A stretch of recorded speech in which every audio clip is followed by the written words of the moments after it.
Hello, on Windows machine with Hyper-V, you can create VMs without installing VirtualBox or VMware Workstation.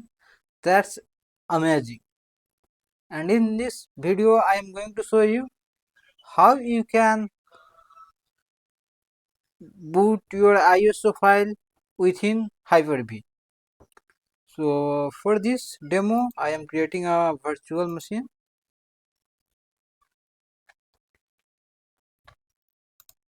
And the virtual machine I will be running would be an NTX.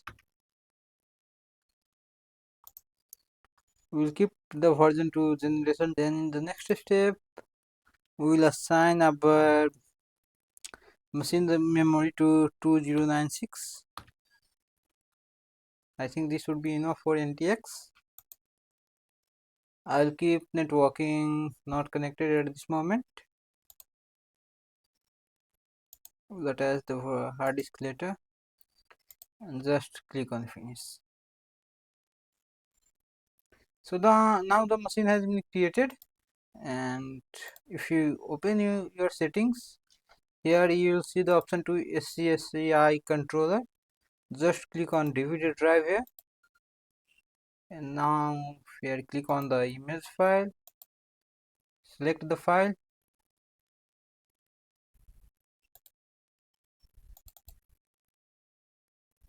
click on apply, and then OK.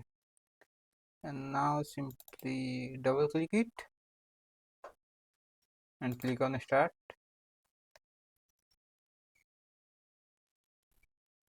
I think it won't boot at this moment, yeah, because we need to disable secure boot first. So let's turn off the machine.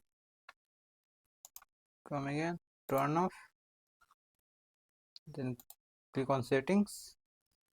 Here under the firmware option, not firmware, on the security option, disable the secure boot at this moment. Now double click it, click on start.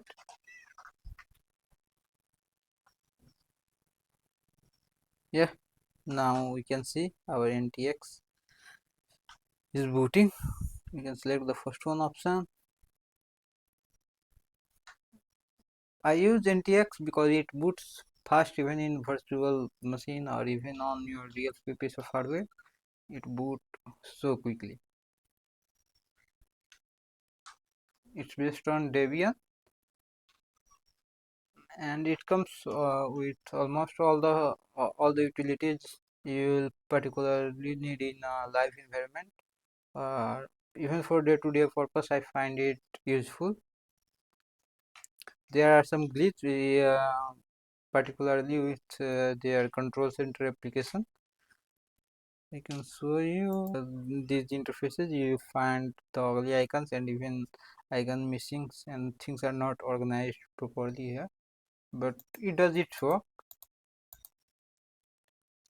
Now coming back to the video, that's how easy it is to boot an ISO file from within your Hyper-V application. So that's it for the video. We'll see you in next video. Thanks for watching.